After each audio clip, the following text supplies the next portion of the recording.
가지고 참 좋으신 하나님, 그런 주제로 말씀을 전하겠습니다.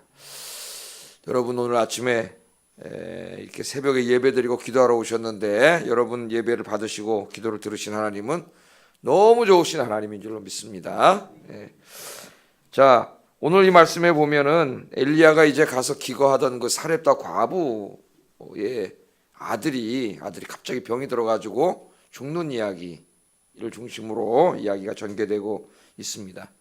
자, 이 이스라엘 땅이 하나님을 떠나서 바알과 아세라를 섬기고 이 이른 비와 늦은 비를 주셔서 농사를 풍성하게 해주시고 잘되게 하시는 분이 하나님이신데, 하나님은 그냥 쫓아내버리고 바알과 아세라를 섬겼어요. 그래서 하나님이 엘리야를 보내가지고 이 땅에 3년 6개월 동안 비가 오지 않을 것이다, 하나님 이렇게 심판을 하셨습니다. 그리고 이제 엘리야를 사렙다 과부, 저 시돈 땅에 사렙다 과부에게 보냈죠. 그 시돈 땅은 어떤 땅이라 그랬어요? 바알 종교가 생겨난 그 온상이라 그랬죠. 온상. 그래서 이 엘리야가 시돈 땅에 갔는데, 바알이 비를 내려주고 농사를 잘되게 하는 신이라면은 마땅히 시돈 땅이 어떻게 돼야 돼요? 비가 잘 오고 농사가 잘 돼야 되는데 시돈 땅이 어떻게 되고 있어요 지금? 똑같이 비가 오지 않고 있습니다. 그 일을 통해서 하나님 비를 내리시는 분은 하나님이심을 이렇게 가르쳐줬죠. 그래서 이제 어제 우리 공부한 것처럼 하나님의 사람 엘리야가 가서 이야기했습니다. 나에게 물 한 모금 떡 한 덩어리만 달라 그랬더니, 우리 집에 밀가루 이만큼 하고 기름 한 움큼 남았는데 이거 이제 마지막으로 내 아들하고 떡 해 먹고 죽으려고 요거밖에 없습니다. 그랬더니 엘리야가 그걸 나에게 주라 그랬죠. 먼저 그걸 나에게 먼저 주면은 하나님이 말씀하시기를 네 밀가루통에 밀가루가 끊이지 않고 네 기름통에 기름이 끊이지 않게 해주신다고 말씀하셨다. 여인이 그 하나님의 말씀을 믿고 그 떡을 만들어서 자기 아들 주려고 했던 떡을 하나님의 사람인 엘리야에게 줬더니 진짜 놀라운 역사가 일어나서 밀가루통에 밀가루가 끊어지지 않고 기름통에 기름이 끊어지지 않는 역사가 일어났더라.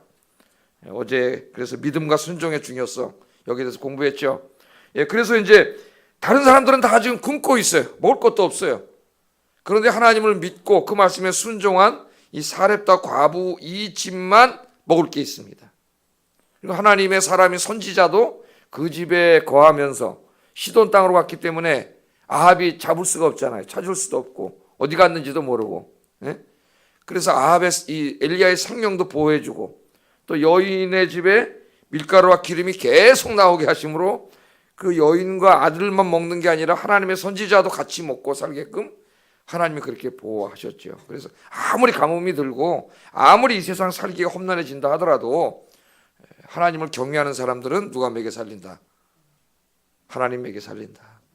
할렐루야. 그래, 누구 믿고 살아야 돼요? 하나님 믿고 살고 하나님 의지하고 살아야지요. 세상 의지하면 금방 좌절하고 절망합니다. 여러분은 하나님 의지하고 살기를 바랍니다.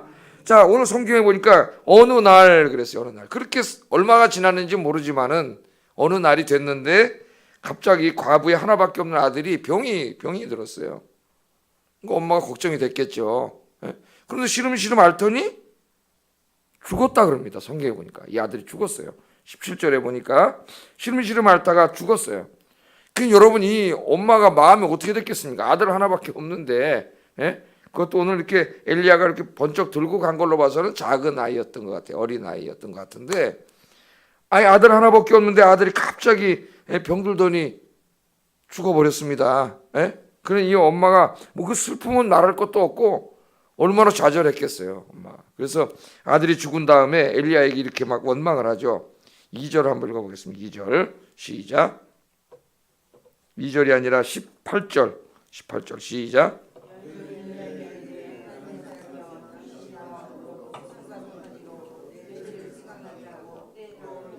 죽게 하려고 내게 오셨나이까. 근데 여러분, 이 여인이 하는 말을 잘 들어보세요. 여인이 뭐라 그래요? 엘리야에게 이르되 하나님의 사람이여 당신이 나와 무슨 상관이 있기로 내게 와서 내 죄를 생각나게 하고 내 아들을 죽게 하십니까? 그 말이죠. 그렇게 하려고 여기 왔습니까? 그 말이죠. 내 죄를 생각나게 하고 내 아들을 죽이려고 여기까지 오신 겁니까? 그렇게 이제 원망스러운 말로 말합니다. 자, 여기 보면은 이 여인의 이 당시에 신앙이 잘 나타나요. 그러니까 엘리야가 그 여인의 집에 머물면서 그냥 가만히 밥만 먹고 있지 않았겠죠. 여인을 만나면 시간을 내서 하나님 말씀을 가르쳤겠죠. 그래서 왜 지금 비가 안 오는지 이런 거 안 가르쳤겠어요? 왜 가뭄이 들었는지. 예? 이스라엘에 하나님이 계신데, 이 세상을 다스리는 하나님이 계신데 하나님 떠나서 바알을 섬기고 그렇기 때문에 하나님이 심판을 하셔서 비가 오지 않는 거다. 하나님은 죄를 싫어하시고 죄에 대해 심판하신다. 엘리야가 이걸 당연히 가르쳤겠죠. 오늘 이 고백에 나와요. 이걸 이제 이 여인이 엘리야의 설교를 들으면서 하나님에 대해서 이렇게 오해를 한 것 같아요. 오해를. 그러니까 오늘 아들이 죽은 거를 뭐라 그래요? 자기 죄. 예? 그러니까 그 죄에 대해서 엘리야가 얘기했더니 그 자기 죄가 뭔지 모르지만 우리가 추측해서 알 수 있죠. 평생 동안 바알을 섬겨오던 여자 아닙니까? 자기가 평생 동안 바알을 섬겨왔고 그렇게 살아온 것에 대한 그 죄인지 몰랐는데 하나님의 선지자가 와서 말씀을 가르침으로 죄인지 알게 됐잖아요. 예? 그 자기가 죄인이라고 생각을 했는데 그 죄와 심판을 연결시켜 가지고 자기 아들이 죽으니까 하나님은 죄에 대해서 심판하시는 분이구나. 그렇게 생각을 한 거죠. 하나님은 죄에 대해서 맞습니까? 맞죠? 죄에 대해서 심판하시는 하나님 맞는데 여기에 대해서 뭔가 좀 오해가 있어요. 오해가. 그러니까 하나님을 너무 무섭고 두려운 존재로만 받아들인 거죠. 무섭고 두려운 존재로. 실제로 하나님에 대해서 그렇게 생각하는 분들이 있습니다. 두 가지로 나타나요. 어떤 분은 죄에 대해서 너무 아무렇지도 않게 생각해요. 교회를 다니는데 죄에 대해서 너무 아무렇지도 생각하고, 제가 주일에 설교했지만 뭐 회개하는 거 형식적으로 입으로 그냥 한 것뿐이지 죄를 너무 가볍게 여기고 계속 죄를 반복해서 짓는 분이 있고, 어떤 분은 하나님이 다 용서해 주셨는데도 그 하나님 용서해 주셨음을 믿지 못하는 사람이 있어요. 이 두 가지가 다 문제입니다. 신앙생활에. 이 여인은 지금 자기가 죄인인데 하나님이 죄에 대해서 심판을 하셨다고 생각을 한 거예요. 그러니까 하나님은 죄에 대해서 심판하신 하나님이고 자기도 평생 바알을 섬겨왔기 때문에 아들도 죽었고 자기도 죽을 거라고 하는지, 이런 얘기예요. 이 얘기가. 실제로 어떤 교회에 제가 어떤 목사님 쓰신 책을 읽었는데, 미국 목사님이신데 그런 내용이 있더라고요. 자기 교회에 한 성도님이 있었는데 이분이 하나님에 대해서, 심판에 대해서 이렇게 이제 하나님 말씀을 듣다가 하나님에 대해서 잘못된 생각을 갖게 됐어요. 하나님은 무서운 하나님. 자기는 죄인이기 때문에 하나님 자기 죄에 대해서 반드시 나에게 심판할 거라고 하는 그런 두려운 마음을 가지고 그러니까 신앙생활이 잘 되지가 않아요.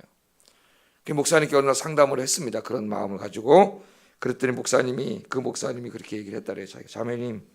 자매님은 하나님에 대해서 잘못 알고 계십니다. 잘못 알고 계세요. 하나님은 자매님이 생각하고 있는 것처럼 그렇게 무서운 하나님이 아닙니다. 하나님은 당신을 사랑하시는 하나님. 당신을 너무 사랑하셔서 당신의 죄를 용서하시려고 외아들까지 주신 하나님입니다. 하나님은 죄에 대하여 심판하시는 공의의 하나님인 것은 맞습니다. 그러나 하나님은 우리가 죄인임을 진정으로 고백하면 우리의 모든 죄를 용서해 주시는 하나님이십니다. 눈과 같이, 양털같이 깨끗하게 하얗게 씻어주시는 하나님입니다. 그렇게 자기 그 성도님에게 가르쳐줬다는 글을 써놨습니다. 여러분, 하나님은 저와 여러분을 사랑하시는 하나님이시고, 얼마나 사랑하시냐 하면은 외아들을 주시기까지 그렇게 사랑하시는 하나님입니다. 우리가 주님 앞에 무릎 꿇고 우리의 죄를 진정으로 자복하면 하나님께서는 우리의 모든 죄를 깨끗하게 씻어주시지, 내가 이제까지 지은 죄를 다 하나님이 이렇게 쌓아놨다가 그 죄에 대해서 나에게 심판하시는 하나님이 아니에요. 회개하지 않기 때문에 하나님의 공의의 심판이 임하는 것이지, 죄를 너무 가볍게 여기고 형식적으로 그냥 회개했는지 안 했는지 그렇기 때문에 하나님의 심판이 임하는 것이지, 내가 진짜 하나님의 죄인임을 깨닫고 하나님 앞에 나의 죄를 철저하게 회개하면 하나님은 우리의 죄를 다 용서해 주세요. 우리 죄를 용서해 주려고 외아들을 주신 분 아니십니까? 우리 예수님께서 십자가에서 달리셔서 우리의 모든 죄를 다 짊어지시고 죽으셨죠. 그래서 여러분, 요한일서 1장 9절 한번 찾아보겠습니다. 요한일서 1장 9절.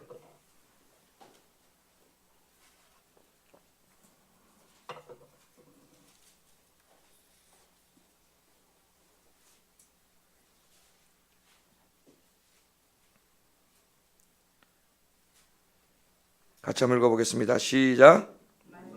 우리 죄를 자백하면 그는 미쁘시고 의로우사 우리 죄를 사하시며 우리를 모든 불의에서 깨끗하게 하실 것이요. 아멘. 이 말씀은 뭐라 그랬어요? 우리 죄를 자백하면 하고 깨끗하게 하신다는 말씀이 연결되어 있잖아요. 그러니까 이 자백한다는 말이 뭐예요? 우리도 다 죄를 짓습니다. 우리가 죄를 짓는 것에 대해서 하나님이 다 심판을 하시면 우리 벌써 다 죽었어요. 저도 죽었어요, 이미 죄로. 그러나 하나님 우리 인간의 연약함을 아셔요. 우리가 인간의 연약함 때문에 죄를 지으면 안 되지만 목사도 죄를 짓습니다. 죄를 지은 다음에가 중요한 거예요. 그때 어떻게 해야 돼요? 우리가 진정 나의 죄에 대해서 애통하는 마음이 있어야죠. 애통하고 괴로워하면서 하나님 앞에 진정으로 회개하면, 자백하면 하나님은 우리가 어떤 죄를 지었더라도 그 죄를 어떻게 모든 불의에서 깨끗하게 해주신다. 하나님 약속해 주셨어요. 그래서 이 두 가지 태도가 다 잘못입니다. 죄를 너무 경홀히 여기고 죄를 지면서도 하나님 앞에 두려움도 없이 계속 죄를 짓는 이것도 큰 문제입니다. 그러나 내가 회개했는데 회개해서 진정으로 회개해서 하나님 용서해 주셨음에도 불구하고 하나님 용서를 확신하지 못하고 하나님이 나에게 벌을 내리실 거라고 두려워하는 그것도 문제예요. 신앙이 아니에요. 내가 진정으로 회개하면 자기가 알잖아요. 하나님 앞에 괴로워서 하나님 난 죄인입니다. 회개하면 하나님은 다 용서해 주십니다. 다 용서해, 싹 다 용서해 주세요. 그 하나님의 이 용서의 은총을 확신하고 감사하는 하루가 되기를 주의 이름으로 축복합니다.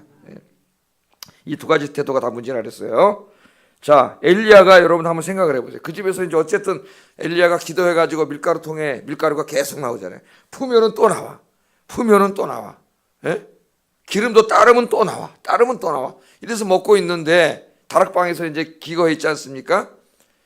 이스라엘은 못 돌아가잖아요. 왜 못 돌아가요?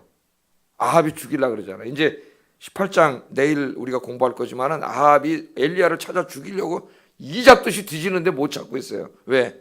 국경을 넘어서 시돈으로 갔기 때문에 못 잡고 있는 거죠. 그래서 지금 이제 이 다락방에서 신세를 지고 있는 거예요, 엘리야가. 예? 신세를 지고 있으니까 이 집이 잘 돼야 되는데, 아니 먹을 거는 이제 하나님 공급해 주셨는데, 아니 오늘 갑자기 사랑하는 아들이 죽었으니 얼마나 마음이 불편하겠어요. 근데 이 여자가 와가지고 또 자기한테 뭐라 그래요 지금? 왜 여기까지 와서 나한테 내가 죄를 다 깨닫게 하고 그 죄값을 다 하나님 앞에 받게 하십니까? 이렇게 얘기하잖아요. 이제 하나님을 오해하고. 그 엘리야의 마음이 얼마나 불편했겠어요. 불쌍하기도 하고. 그래서 엘리야가 그 아이를 달라 그래요. 죽은 아이를. 그 엘리야가 참 대단한 믿음입니다, 여러분. 나중에 야고보가 그렇죠. 엘리야도 우리와 같은 성정을 가진 사람이로되 그가 기도한 적 3년 6개월 동안 비가 오고 또 기도한 적 3년 6개월 비가 오지 않고 그렇게 얘기하면서 믿음의 기도는 역사하는 힘이 많다. 그러니까 뭐야? 우리들도 믿음으로 기도하면 하나님의 그런 역사를 체험한다. 야고보가 그걸 우리에게 가르쳐 주는 거 아닙니까? 여기도 보면 애가 죽었어요. 죽었는데 엘리야가 그 아이를 달라 그래요. 그래서 그 아이를 안고 자기가 거처하고 있던 다락방으로 올라가서 자기 침상에 아이를 누이고 하나님께 기도를 합니다. 기도를 해요. 20절 21절 한번 읽어보겠습니다. 시작.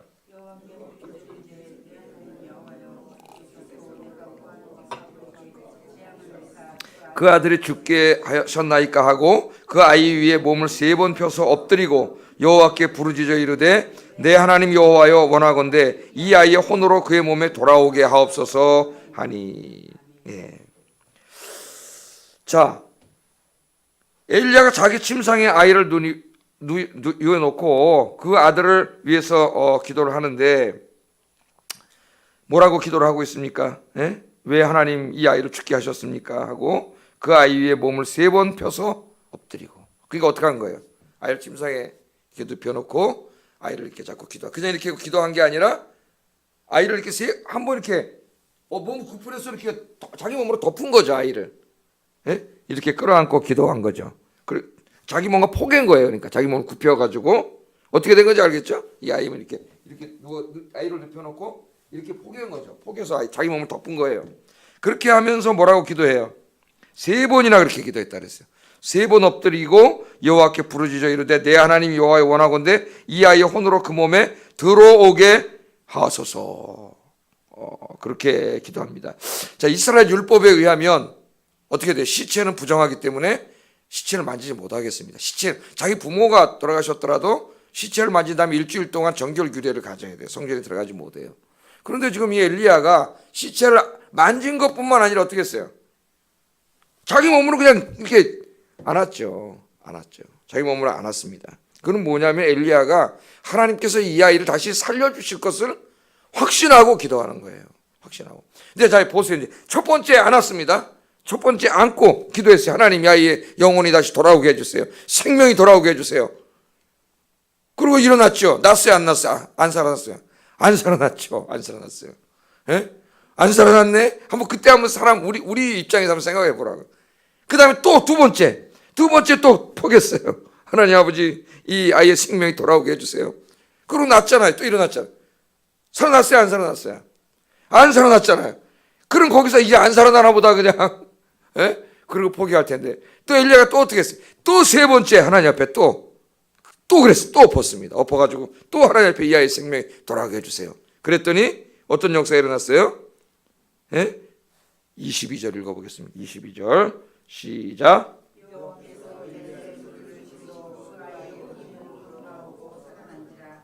아멘. 여호와께서 엘리야의 소리를 들으심으로 그 아이의 혼이 몸으로 돌아오고 살아난지라. 아멘. 그래서 우리는 이 엘리야의 기도를 통해서 하나님이 두 가지를 가르쳐 주는 것 같아요. 하나는 믿음의 기도, 예? 하나님 살려주실 것을 확신하는 믿음의 기도. 또 하나는 뭐예요? 기도는 인내지, 끈기. 한 번 하고 두 번 하고 포기하지 않고 하나님이 응답하실 때까지 하는 끈기. 그러니까 믿음과 끈기, 이게 중요하다. 기도에는. 기도 좀 한 일주일 하다 또 때려쳐버리고 또 한 달 하다가 때려쳐버리고 이렇게 하지 말고 어떻게 해요? 하나님 응답해 주실 줄 믿고 응답할 때까지, 아니 평생 기도해야죠. 평생. 응답할 때까지 기도하면 하나님이 그 기도를 들으시고 응답해 주신다. 하나님 그걸 우리에게 가르쳐 주는 것 같아요. 자, 여러분 많은 문제들이 있지 않습니까? 이 아이는 자식이 죽은 절박한 문제고, 엘리야에게 있어서도 자기가 기거하는 집에 아이가 죽은 이 절박한 문제, 믿음으로 기도했을 때 세 번이나 그 아이를 얼마나 다급했으면 세 번이나 끌어안고 그렇게 하나님 앞에 간절히 기도했겠어요. 하나님 응답해 주셨습니다. 그래서 여러분 이렇게 간절하게 문제를 끌어안고 하나님만이 문제를 해결해 주실 수 있습니다. 이렇게 믿음으로 끝까지 응답하실 때까지 기도하셔서 다 응답받는 여러분 되기를 주의 이름으로 축복합니다. 이미 끈기 있는 기도는 예수님이 가르쳐 주셨죠. 누가복음에서. 불의한 재판장, 거기 어느 나라에 한 과부가 있었는데 억울한 일이 있어가지고 재판장한테 가서 좀 풀어달라 그랬더니 풀어줘요, 안 풀어줘요?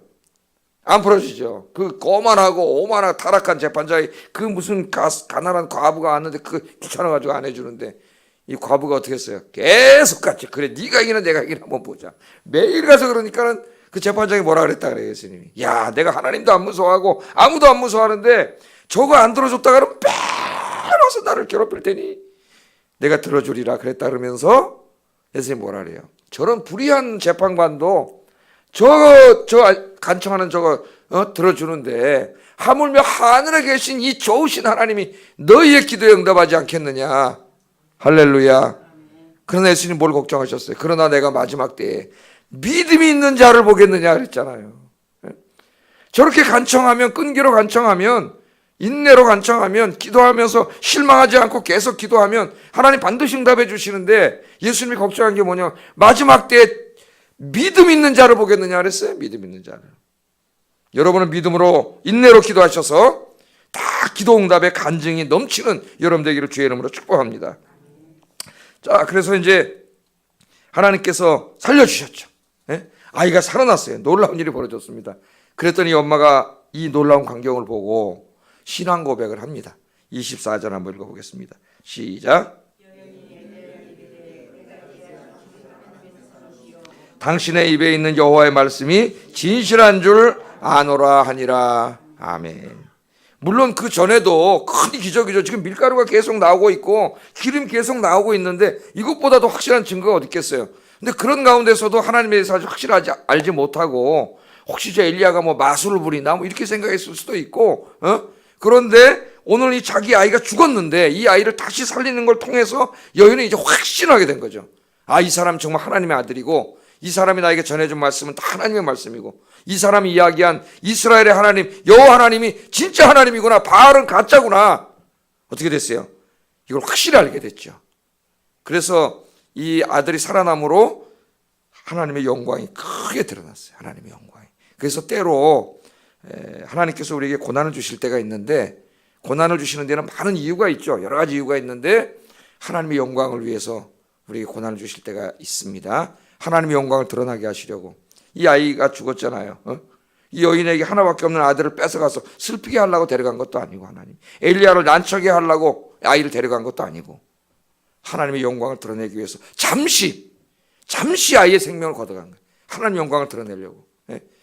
그 하나님께서 아이를 살려주심으로 지금 시돈 사람들은 생명을 주관하는 자가 바알이라고 생각하고 있어요. 비를 내리는 신도 바알이라고 생각해요.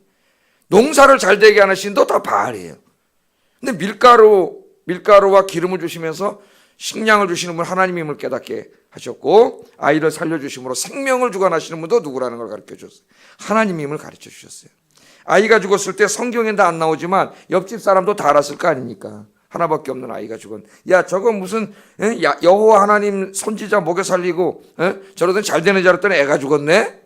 그러지 않았겠어요? 한번 상식적으로 한번 생각을 해보세요. 하나님이 있긴 뭐가 있어? 그러지 않았겠냐고 사람들이. 그런데 하나님께서 그 선지자를 통해서 아이를 다시 살리심으로 그 주변 사람들에게 하나님의 영광이 크게 드러낸 거죠. 요한복음 9장에도 보면은 제자들하고 있으면 길거리 가는데 앉아서 소경된 사람이 이렇게 구걸하고 있잖아요. 그러니까 제자들이 물어보기를, 하도 비참한 삶을 살고 있으니까, 하나님, 예수님, 저 사람은 도대체 누구 죄 때문에 저렇게 됐나요? 자기 죄 때문에 저렇게 됐습니까? 아니면 자기 부모 죄 때문에 저렇게 됐습니까? 그게 일반적인 유대인들의 생각이에요. 그때 예수님이 뭐라 그랬어요? 누구의 죄 때문에 저렇게 된 게 아니라 하나님의 영광을 드러내기 위해서 저렇게 된 거다. 그래서 예수님이 그 눈을 뜨게 해주심으로 하나님의 영광이 드러났잖아요. 하나님. 여러분, 우리 하나님의 백성들에게도 잠깐 하나님 우리에게 고난을 주실 때가 있습니다. 그러나 여러분, 인내와 끈기로 기도하셔서 오늘 이 아이가 살아난 것처럼 여러분 문제가 해결되면은 그 기도의 응답받음을 보고 하나님의 영광이 드러나서 여러분 자신도 이 여인처럼 믿음이 더 굳건해질 뿐만 아니라 여러분 주변에 많은 분들이 여러분을 통하여 영광의 주님을 만나는 그런 일이 있기를 주의 이름으로 축복합니다. 그러니까 기도하세요. 하나님, 내가 지금 이 일로 힘들고 어렵지만 내가 인내와 끈기로 기도하겠습니다. 하나님이 이 기도 응답하셔서 하나님이 살아계심을 내가 아는 모든 사람 가운데 크게 드러내 주시옵소서. 하나님의 영광을 드러내고 여러분의 믿음도 굳건해지는 여러분 되기를 주의 이름으로 축복합니다. 기도하겠습니다. 죄를 너무 가볍게 여기는 것도 큰 문제입니다. 우리는 죄를 심각하게 여겨야 돼요. 그러나 하나님의 용서를 받아들이지 못하는 것도, 믿지 못하는 것도 그것 더 큰 문제예요. 우리는 다 죄인입니다. 죄에 대해서 내가 정말 주님 앞에 가슴을 찢으면서 철저하게 회개하고, 그 다음에는 하나님의 죄사함의 확신, 그 은혜에 대한 감사가 넘치게 하소서. 첫 번째 기도 제목이. 두 번째, 믿음과 인내로 기도하여 내가 기도하는 모든 기도 제목이 응답받는 은혜를 체험하게 하시고 이 일을 통하여 하나님의 영광을 크게 드러내는 인생이 되게 하소서. 같이 기도하겠습니다. 사랑하시는